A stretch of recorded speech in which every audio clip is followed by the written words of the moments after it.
All right, good afternoon, everybody. We got Rev Wayne Stills and Lynn Johnson, and we're here reading The Impersonal Life by um, I can't- Just as better, just as better. Joseph. I'm going to call him. Yeah, it would have been nothing to say anything. It was really not by him. Like, If he had his way, he would have been happy to hear that. yeah, it was a non. Exactly. But Joseph Benner. I was thinking Martin. I was thinking all kinds of. I was thinking, what Right. is his first name? I couldn't And remember. Joseph Smith was Joseph Smith. No. Could have But been. so hey, how you doing? So how's everyone doing today? Everyone doing well? Regis, Dove, yeah, Audrey, how you doing? What's happening? And I haven't spoken to you in a while, Lynn. I feel like it's been a while. I usually, well, actually, I spoke to you briefly about 2 seconds ago about the room here, but that's about it. I feel like it's been a while. So how you been? Pretty good?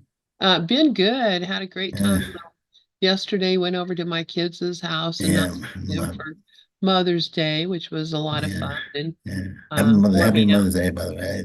Oh, thank you. Yeah. So you had a good time. Lots of good presents. Not really. I mean, Mm. we're not a present kind of group. No. Chocolate, chocolate. Oh yeah, I did get the the first 5 seasons of the Doctor Who. Oh yeah.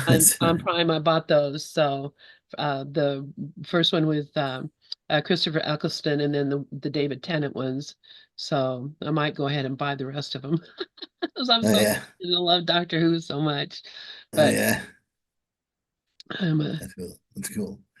Yeah, well, we had a nice time. We had a nice time. I mean, I had funny stories that when I went to the present for my wife, I went into to get the if she returns half the stuff I get her. I never know. I never know what to get her. So half is right, half is not right. So I decided to get her a gift certificate to put it through the paper source. I don't know if you ever heard of that, but it's has all this funky stuff in there. And also uh-huh. the doubles as a Barnes and Noble gift certificate. So I've got everything. So I go in there and I get the gifts of it, and I also get 100 postcards for her mother, and with space pictures on it. She likes space. So I'm walking out, and then it occurs to me as I'm walking out, as I pay for everything, that who the hell needs postcards? I mean, who uses postcards? I have 100 postcards. She'll never use them. And there's 100 of them. So I bought them two big ones, just to put in a frame. I bought 100 of them. So I walk back in, and then I can see that it was a big line. I was bothering the heck out of him. So I said, "Can you do me a favor? Can you put the money up for this back on this card?" So now I had a much larger amount of money on the card. So I gave the card to both of them for a present, and one card for both of them. I said, "This is for both of you." It was to both of them. So it was just kind of funny. I was like, "All right, guys, this is." I thought I had that story for them beforehand. I said, "This was originally one card, and but the postcards. It's now one card for both to shop together with." It was just an interesting story. It was a nice Mother's Day story, I guess you could say. That's Um, pretty funny. but it was that doesn't usually happen with them, but it was nice. It was nice of them to do it for me. But Yeah, because I I was mean, proud of it, so a anything lot is of them. nice. Yeah. Uh, it was funny. Also, the last session was pretty. I mean, I don't come here early normally. I was here very early today. And I mean, for me, I was here very early. I was here, and I heard the whole last session and half of the Doves. And one of the things that Karen brought up was the moments that you treasure, the moments that you treasure. I mean, not Karen, Susan, the moments that you treasure. Hmm. And it reminded me of my daughter when I was on a bus a long time ago. She must have been like 7 or 8 years old, I guess, or 8 or 9 years old. And she loved that movie Annie. Remember the movie Annie? Of course, Oh she yeah, yeah, yeah, of yeah. course I do. So she saw the movie Annie. She loved it. So she's sitting on the bus. It's pouring out. This is a New York City bus going across town. It's pouring out, and also out of nowhere she goes, "The sun will come out tomorrow," and she starts singing it, and she's very quietly, not too loud. She's not trying to get attention, but she's singing it, and she's looking at the rain out the window, and everyone just is smiling on the bus. And I just sat there and watched. It was a perfect right out of a freaking movie, and that was one of those moments that sticks in your head forever. You know, Yep, yep, exactly. she's singing tomorrow. On a Yeah, bus. that's I mean, for what do you think about the tomorrow, the future, or the past, whatever. It was perfect. It was right on. Everyone could have a smile because she was like 8 years old, a little blonde girl, hard, short little hair, singing tomorrow. It was hilarious. It was very funny. um, But anyhow, so I've jabbered enough. I was very jazzed. It was a nice session. well, let's go find our book here. Let me see what I did here. I just had it open. Just got to go. There's a lot of audio. There's a whole website called The Impersonal Life, which has this book plus a whole lot of other audio of Christ's channelings. Uh-huh. It's very. I've listened to some of it. It's good stuff. I didn't know the Not whole. Audible, or is it? No, it's on YouTube. Oh, Yes, on YouTube. We awesome. just put it in personal life, and it'll come up. It'll say impersonal life, and first thing you don't see the impersonal life for. You have to really search for it. And also Uh-huh. you'll see it in like how the playlists in the bottom. You'll see that eventually if you search for the playlists, the created the ones that are created, and then you'll see it eventually, and then you'll see impersonal life 12 videos or something like that. And you can see Wow. they put them in order for you, and you can see them all. But you also have all this other stuff. It's called Christ letters, Christ this, Christ that, with all this Ooh, audio. wow. Yeah, it's pretty wild. Yeah, some So of that stuff is really, really amazing. yeah, That, what amazes me, Wayne, is that, this is examples of, Christ talking to us, there's all the all the people time. there. And all these people are hearing it. And you know, it's just that other people are listening and saying, that's That's not, not that's you're not making him. that up, or Exactly. They're but saying they're saying that's not him. I don't know what that is. They don't pay attention to it. The Holy Spirit's yelling, "I'm here, I'm here, I'm over here, I'm over here," and we're like, "No." anyone can hear him anytime, all the time. Yeah. It's a parable where Jesus says, like, I'm having a big feast. Tell everyone to come, and they have all these reasons why they don't want to come. And so he's all right. They get the other people to come. Get all the other people to come. The hell with them. You know. That's what we're like. Well, if we don't come, then, if we let like God lead the way, then we'll lead the way. He'll let us lead the way until we want him to lead the way. You know what I mean? So if I say to God, I don't want you to lead the way, the Holy Spirit, I don't want you to lead the way, then the hell with it. Then he'll say, all right, you lead the way until you want me to lead the way. Right. And if you fall off the cliff, I'll catch you. Secretly, you won't know. You know. But otherwise, it's up to you to lead the way until you want me back. Right. I'm messing around here. Ozzy posted the Oh, is that sorry about you? that. Oh, Ozzy posted the I link. mean, that was me. I So was concerned. anyway, I'm just putting it up so that, yeah, Oh, there okay. it is. Yeah, there it is. That's There it. it is. There it is. Awesome. All right. All right. So if you go to that link that she just posted there, um, you can, The Christ wow. letters. Just look at that. Wow. Look at other stuff. Yep.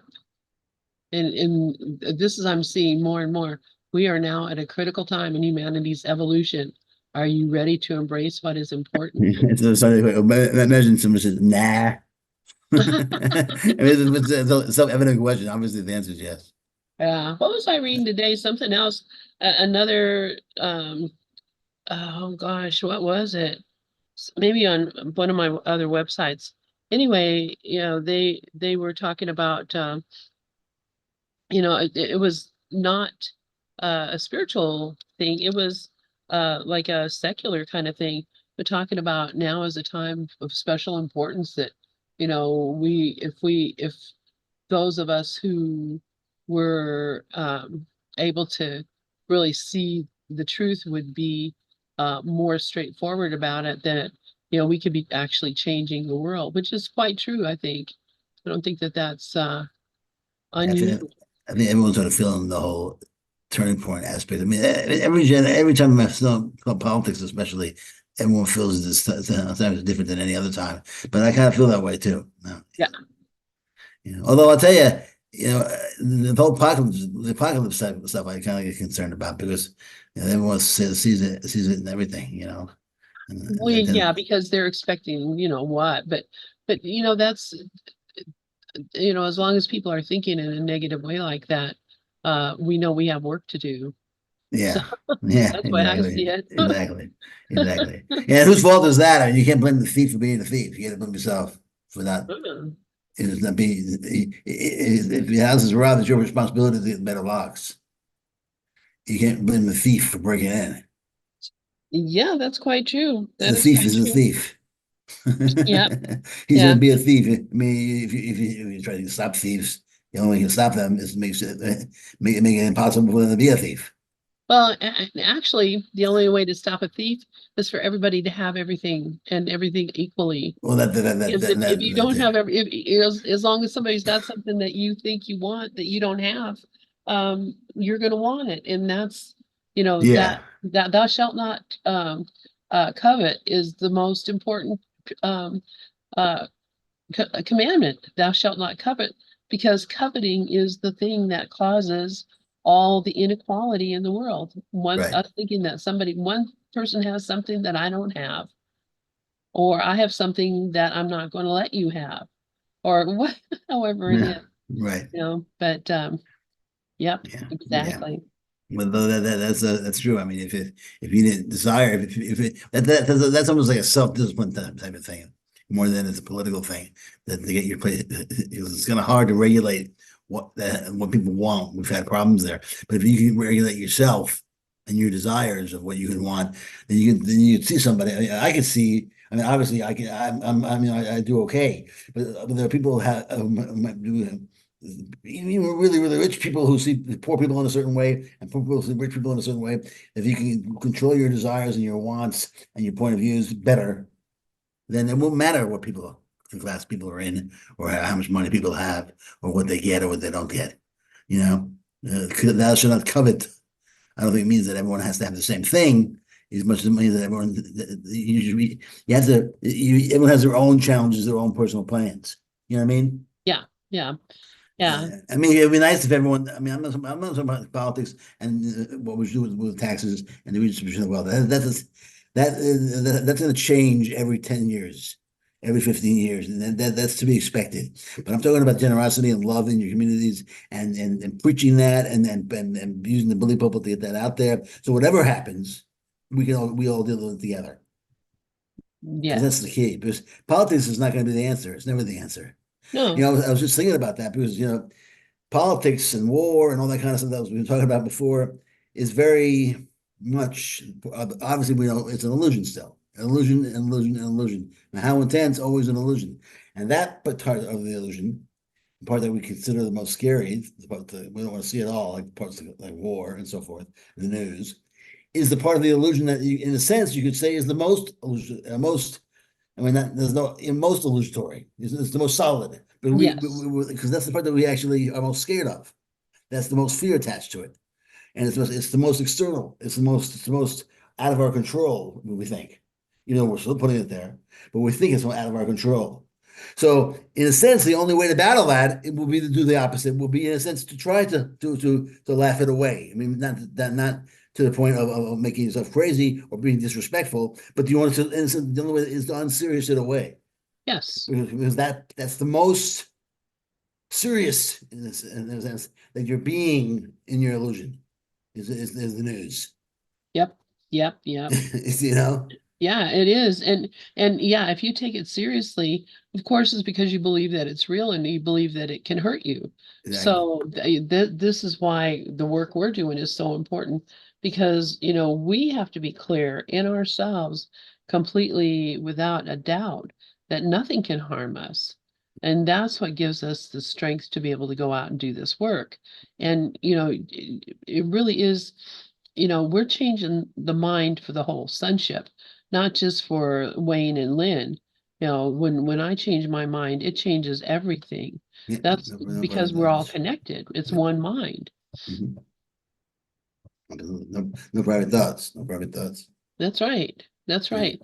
And no private thoughts does not mean that you don't keep secrets. No Oh private yeah. thoughts means that we all share the same thoughts. Yeah. It There's doesn't mean you should everyone tell each other everything or else yeah. I mean, there's people that use that no private thoughts as a as a stick Because to beat people with. yeah, there's a little bit of a trauma mechanism, I think. Yeah.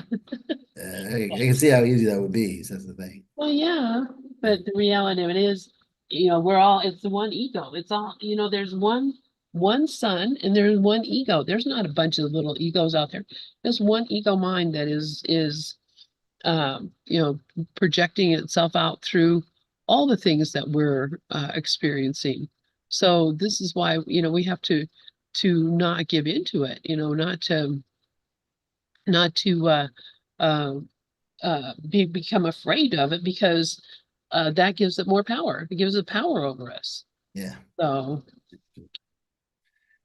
So should we start reading? sure. We're just starting this new section called the Garden of Garden of Eden. Eden. Do you want to That's read? fun. Okay, I'll start.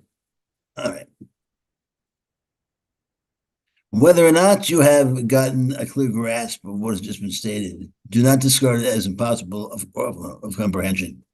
For this was the Garden of Eden is the name of this. For every line is hidden has a hidden meaning that will be more than repay you for the study necessary to make it become clear.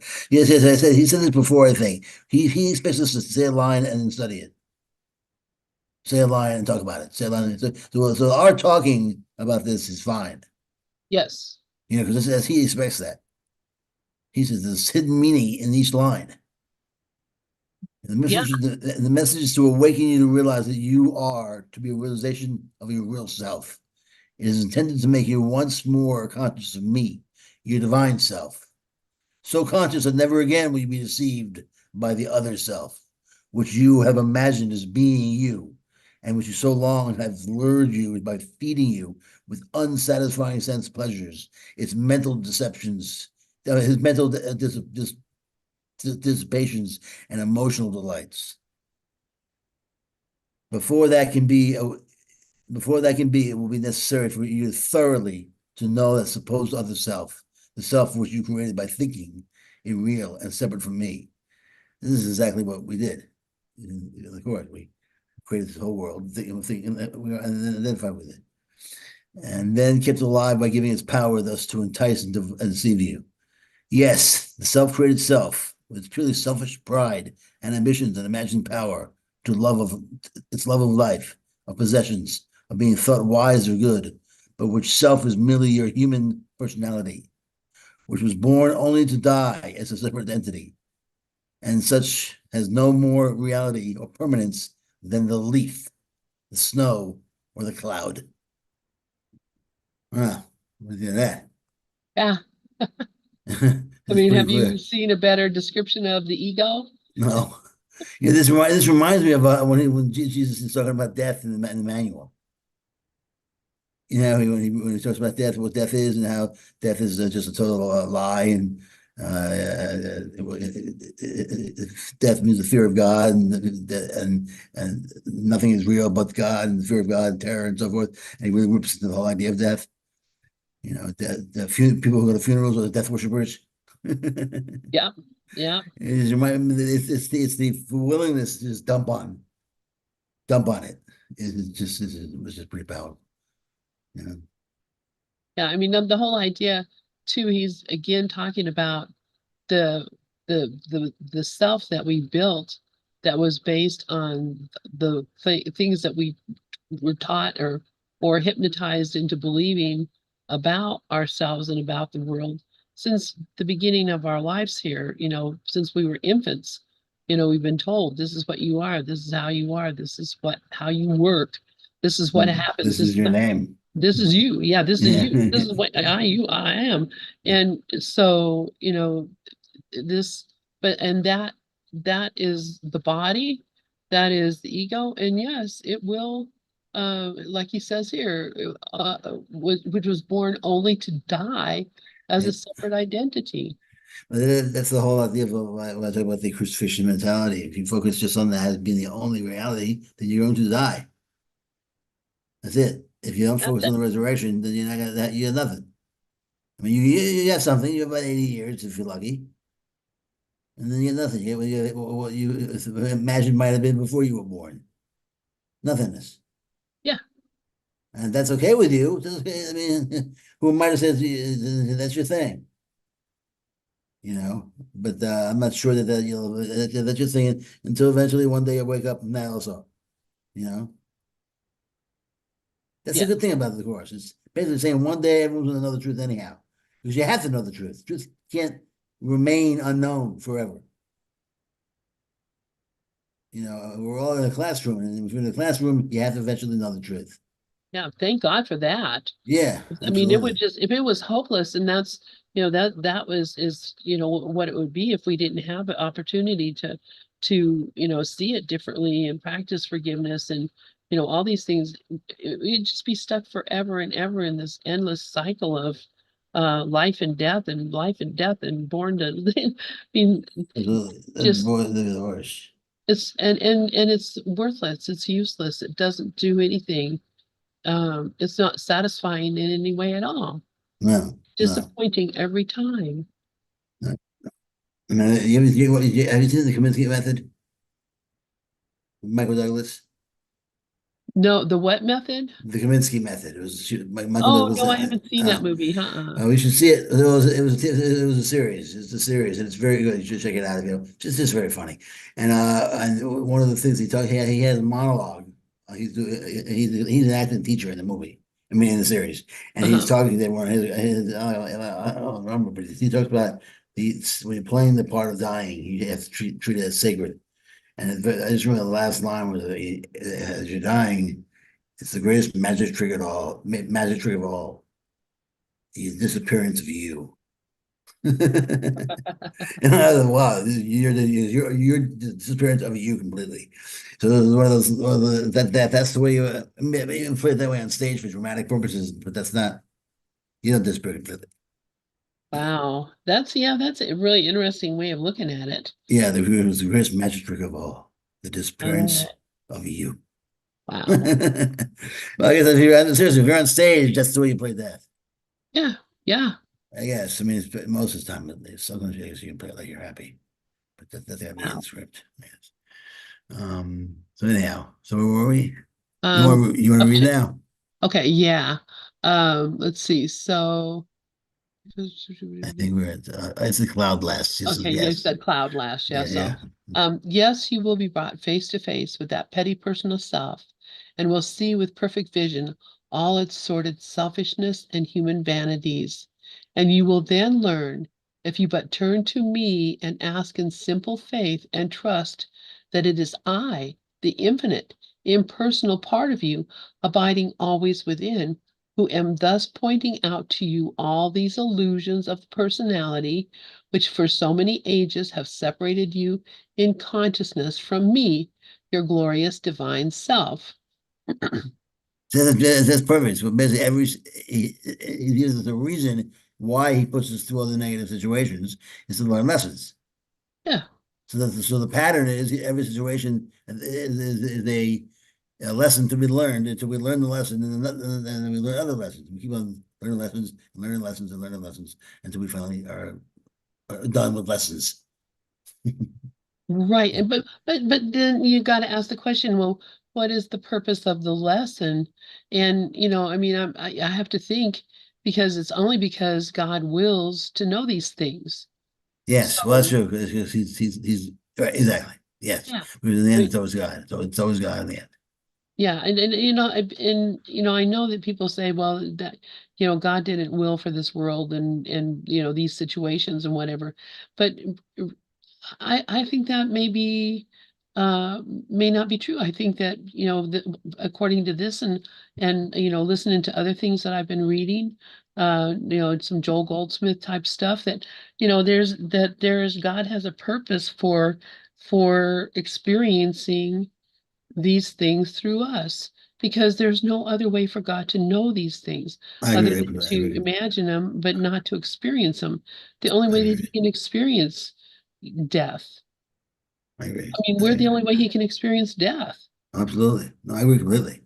I agree Yeah, completely. I mean, I think basically what happened was that he wanted to experience the idea of sharing love sharing love, and yeah, he started to share love with God, and of course, it's not about obedience and service and sacrifice.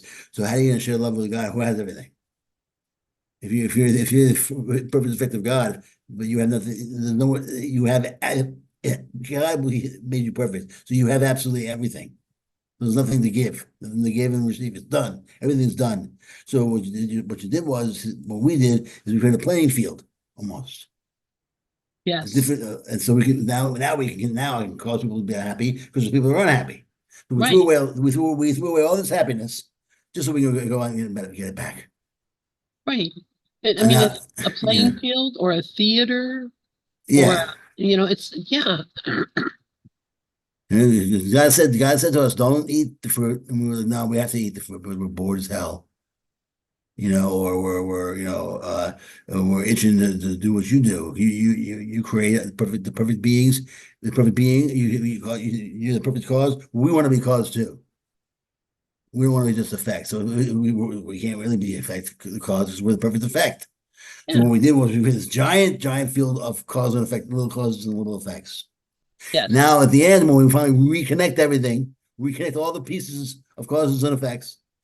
Now God knows what it means to be cause and effect on a experiential level. yeah. But the Wow. truth of the matter is, God already knew that, so the whole journey was meaningless because it's a dream, and once we wake up from the dream, it dissolves like any other dream, and we don't remember it in the end. Right. Well, it This is can't love be, is this is the love only love is remembered. but think about this. It can't really be meaningless because otherwise, why would it be happening? There has to Well, be a right. meaning to it. So, We all love, on our love for each other, like those moments on the bus, yeah, those moments will be remembered in their essence, and it's sort of like we don't remember what happened when I was 2 or 1 years old. I don't remember that, but the moments are still alive in me. They still affected me, and what happened there was very important to my growth and who I am now. yeah, Same way it'll happen when we're in higher consciousness. We may forget all of this, everything. But it doesn't mean it wasn't so important to our spiritual growth. This could, at some point, this might be seeming to be our infancy.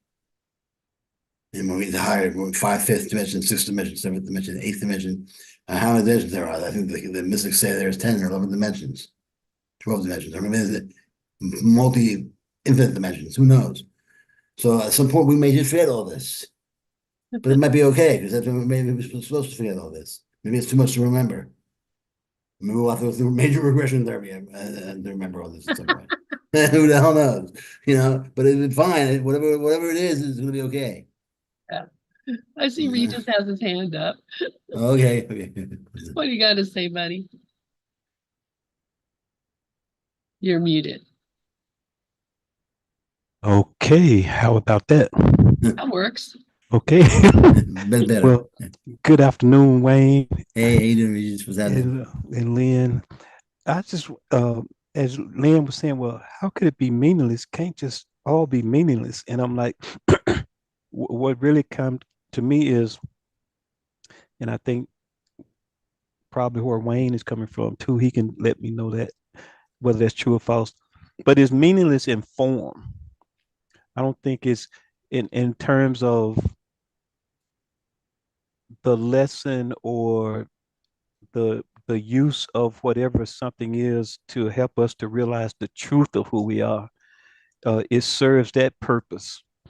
Uh, but the form, when you look at the event, like uh, once you realize, like if I'm in a disagreement with someone, let me just say a hostile disagreement with someone about something, or uh, once the truth of it is realized, then it's like on a level, it is mean. It's like it doesn't matter anymore.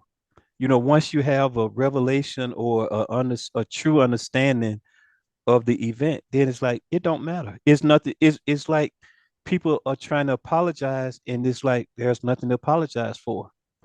And Mhm. so when we in A Course in Miracles say nothing happened, um, or it's it is in a sense, it's like it didn't happen. It's like what I was mad at you about, or what we were mad at each other about, all of a sudden we have an aha moment, and then it doesn't matter. It's like there's no even, it's not even an apology that's needed.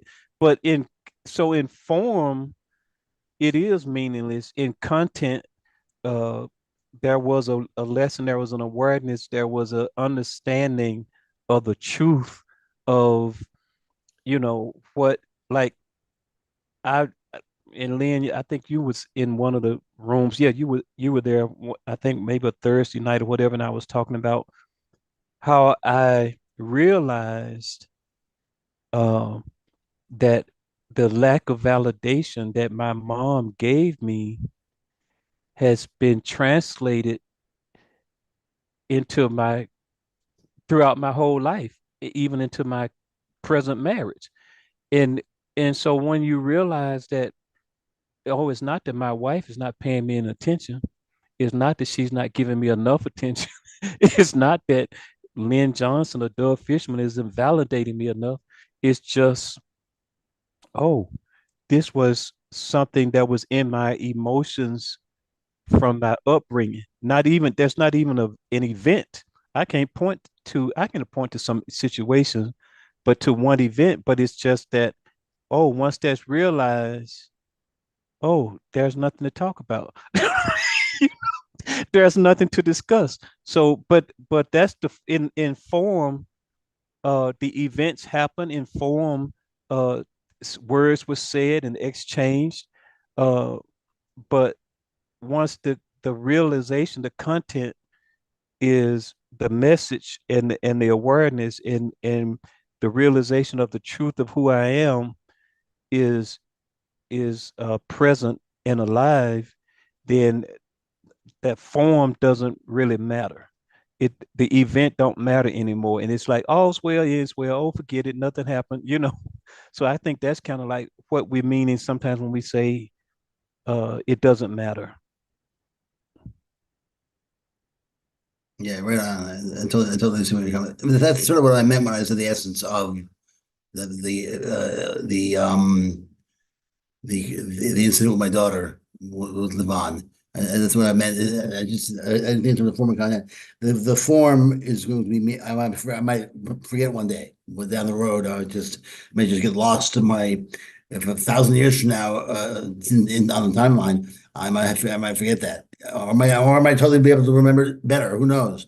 But but the essence or the content of that form will be a part of me, will be a part of my growth, will be a part of my energy. And the form will be different. It'll be a situation that's different. Be a whole different energy and it'll be used differently. So yeah, I totally agree. I see where you're coming from on that. Len, did you want to say anything? Yeah, no, I just am enjoying listening to the conversation and, thinking about how, yeah, absolutely, that's correct. These, and I'm glad you brought that up about him saying to read this and to really study it and look at, what everything means, because I think we do get a much deeper meaning out of it, even the group of us together. It's really, I think, very helpful to me. Um, Absolutely. Hearing both of you and of course, anybody else who wants to chat as well. Yeah, anyone else has something to say, raise your hands. And then if I missed it, if I was saying anything, that's what I missed it. But Len, you always see it, so Yeah, absolutely. So I'm yeah. going to continue reading. All right. So, okay. So, he says, this realization will surely come when you can recognize that this message is from me, and when you have determined that it shall be, and when you have determined that it shall be, to you whom I inspired with such a determination, I will cause every illusion in time to disappear, and you shall know truth. You shall in truth know me. So he's talking to us. He's saying, you're reading this now. You picked this up, you're reading this. I'm telling you this is what's happening, and I'm going to reassure you here because of your determination. I've inspired you with the determination to do this. I will cause every illusion in time to disappear. So, that's a That's a The only thing you can do is have almost a determined faith that he will do it for us. That he will give us the give us the faith and power and courage to go to manifest our dreams, what we want, because everything is doing anyhow. You know that? it's interesting to me. I'm just, thinking about it as, is it that as we accept this one by one, that we just fall into the place of a normal, natural being, a holy being, not this fearful human that we think we're ourselves to be, not be worrying about all the things we worry about because Yes. everything That's, we know it, we have everything is given to us. yeah, that's what I said to you last time we spoke. Remember I said to you, any choice you make is okay. Yeah, But it has to be okay because it's him making it through us and as us. So any choice we make is okay so long as you commit to it and try to learn from it.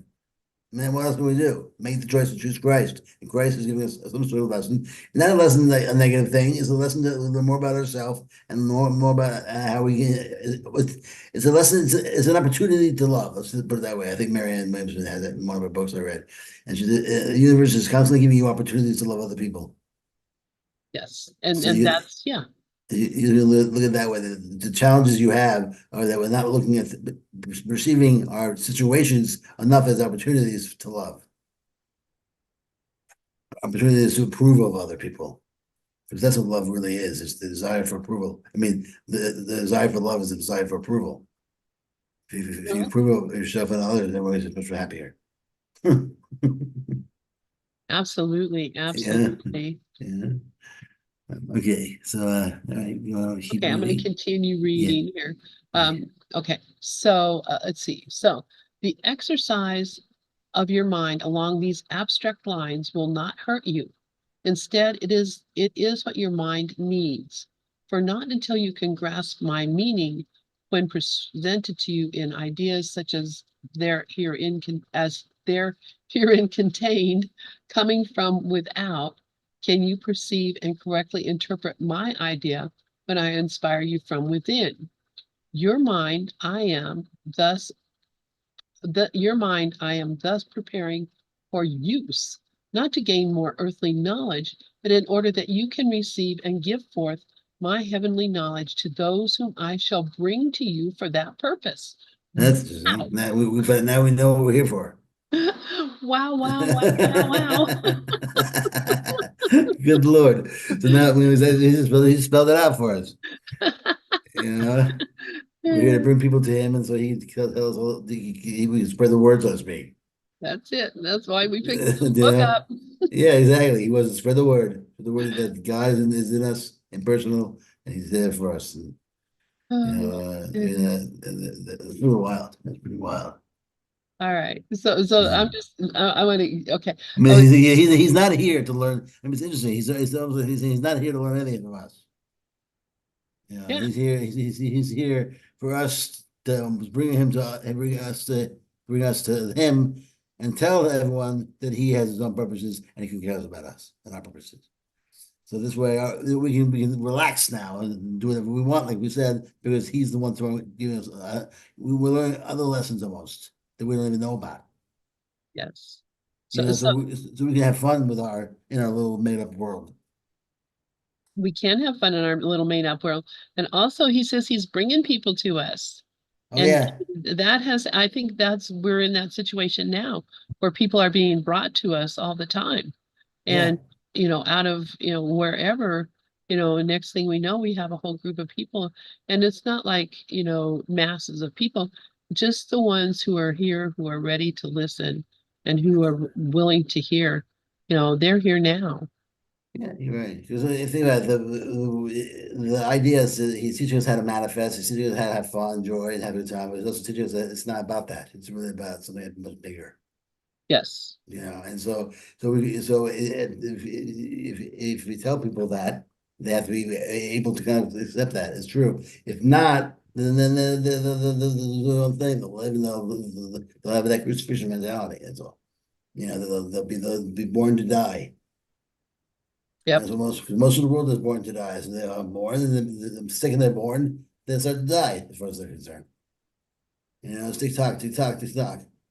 You know, but, you know, or I mean, that's what they truly think, people. That's what's truly happening. You might think that most people are, you have a certain amount of time to grow, and then you grow, then you go down like a mountain, then you hit the top, and you go down. But in truth, if you really look at it, what's happening in this particular, without the, if it's only physical, you're born and you start to die, and that's the crucifixion mentality. That's the mentality that he just dies and that's it. And you And you know can this, obviously you have to have a crucifixion, obviously, but you can't have it without a resurrection. But then you get nothing. Now I'm not saying you have to have that either, because there are like Gospel Thomas, which maybe you want to, you know, things like. But the course doesn't demand anything really. So I'm not getting to that. But I feel that, you know, the resurrection mentality is something you could have maybe on an archetypical level. Any way you want to get to it, you have to get to that mentality where you're born to live. I think the course actually has a quote: "We're not born to die." I think it's actually, I think it's the quote from the course. We're not born to die, we're born to live. You're born to live and grow and become better and stronger and expand. God is right where you are. God's infinite and omnipresent. Where you are is God. So if you open our minds up and move from one mentality to the other. Otherwise, as you just said, life is boring as hell, and you just die. Born again, die, born again, die. It's a dream of death. Most of us are over it. What do you think? Yeah. Yeah. Yeah. You're right. Regis had something. What were you going to say, Regis? yeah, this uh what Wayne was saying and what you was reading, it's giving me a new realization and meaning for I'm here to only be truly helpful. I think when we say that prayer and we think about that prayer, I'll say for me, I'm always I think we think in terms of this is I'm trying to mentally uh direct myself to be truly helpful. But reading this, I'm hearing I exist to be truly helpful. Yeah. I'm like Wayne was saying, we don't have to do anything. Just we don't have to mentally focus on trying to be helpful. We are here only to be truly, we exist only to be truly helpful. All of our interactions, and Lynn is always saying the script is written. And so is not a doing, is not an efforting, is when we come to the realization that every encounter is a holy encounter, that I don't have to worry about what said would do. So I don't really have to keep trying to struggle with my thinking and my mind and my actions and is to be or not to be, to do or not to do, to say or not to say, or how to say. Is just I exist only to be truly helpful. My whole existence is to be truly helpful, and it's not a efforting. Is the revelation that's dropping on me? Is not, oh, I got to plot and plan how to be helpful in this body, in this world as I interact and go about. But the peace and the relaxation of knowing that all I have to do is just wake up and be love. That's why the course tells us we're not here to invent love or teach love, but just to remove the blocks. And as long as I get out of the way, I am helpful. All of my interactions, every encounter is a holy encounter.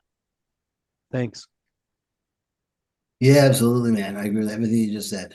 Everything you just said. I mean, we have our holy encounters. They can be with anyone at at any time. And I don't know, Lynn, do you have anything you want to say?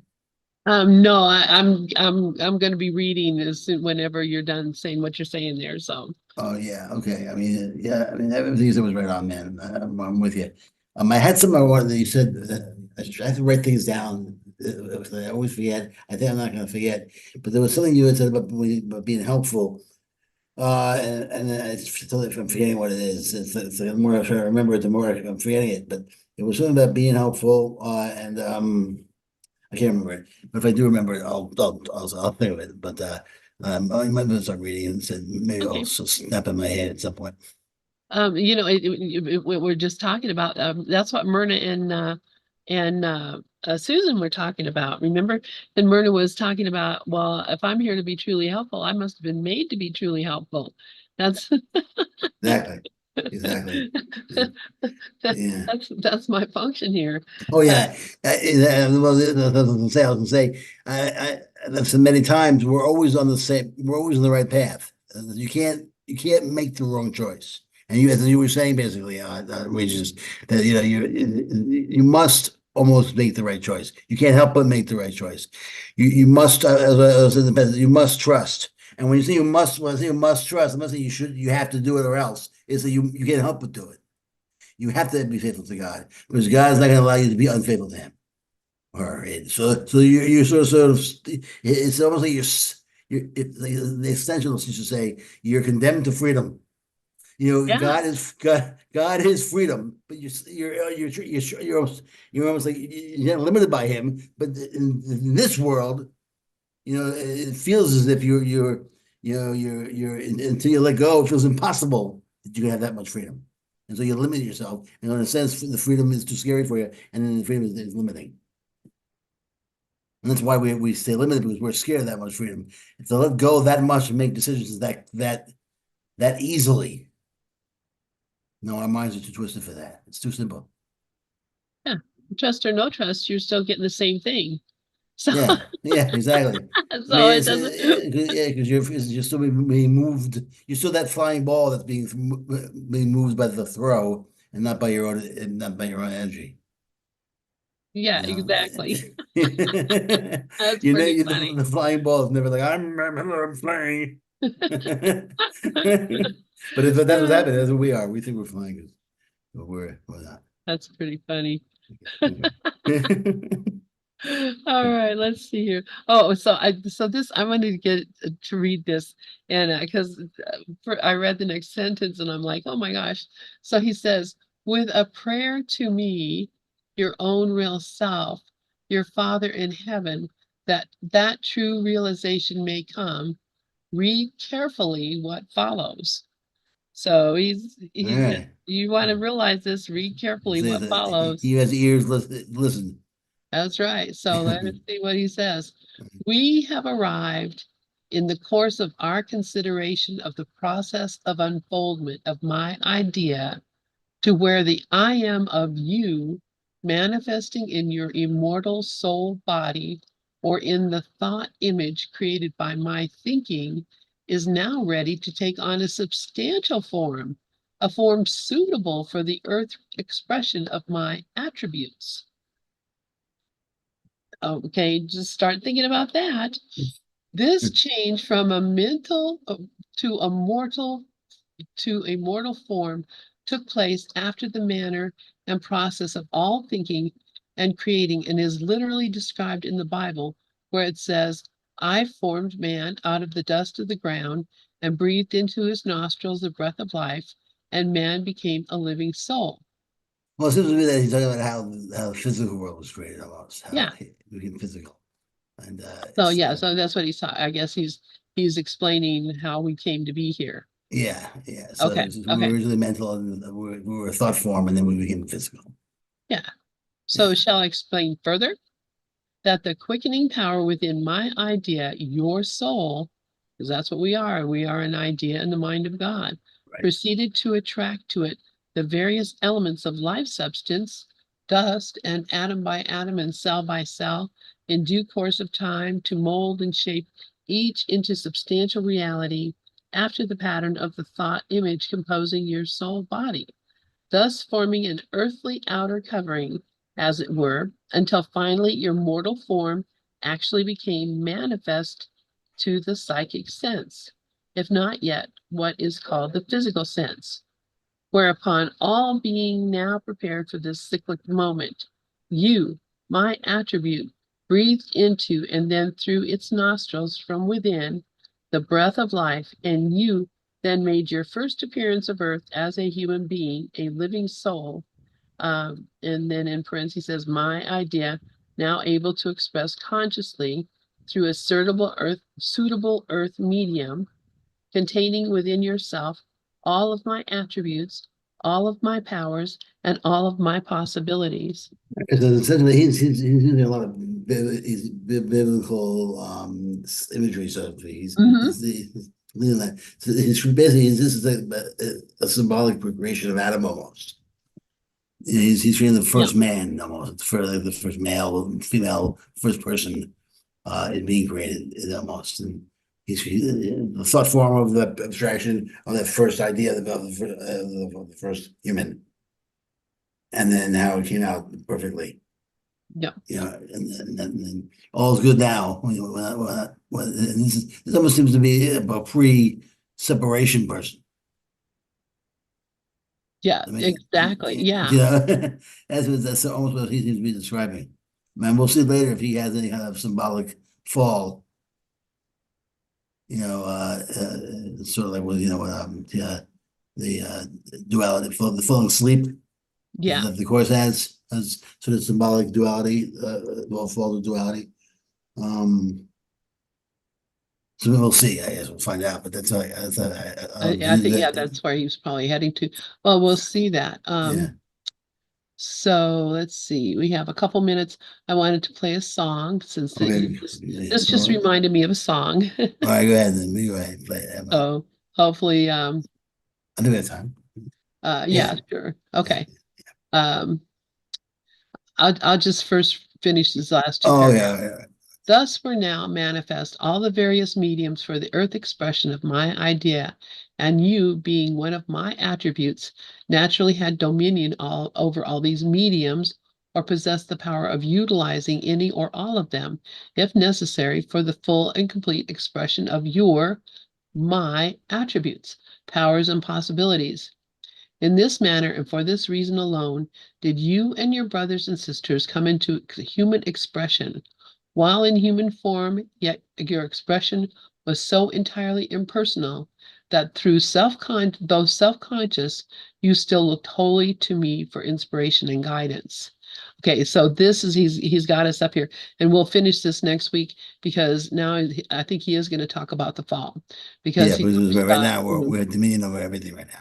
yeah, so Yeah. I think that's what's going on here. Yeah. So let All me right. see. I'm going to do a different share here. And oh, Ozzy, that's a pretty picture you got up there. Yes. That's a pretty picture. Let's see. And computer. Okay. This is an old song. Not that old, but this just reminded me of what we're reading. That was the Jefferson Nice. Airplane. Great song. Nice. It is really funny. I was gonna play for my daughter. I played the first time I played White Rabbit. So I was thinking of bringing that in to play here, and then I just totally forgot to bring it in. But I was gonna play Jefferson Airplane also. Uh, Yes. White Yeah. Rabbit. That's the sound of my youth there, Yeah. So I So, love when they say life is change. Yep, that is. All right. Well, thank you so much, Rev Wayne Stills, and thank you everybody who joined with us. And thank you. Thank you very much. Thanks, Karen. Thanks, Dove. Thanks, Regis. And thanks, absolutely. Ozzy. I'm not sure if I'll speak to you later, I think. Maybe not, I'm not sure. But thanks, everybody. Thanks so much for being here. And I will be back tomorrow reading from Anxiety to Love. And so be here if you can. I'd love to see you again. I'll try to get here earlier if I can, like today. Today was just a lazy kind of day, so it worked out perfectly. And until then, God bless and peace.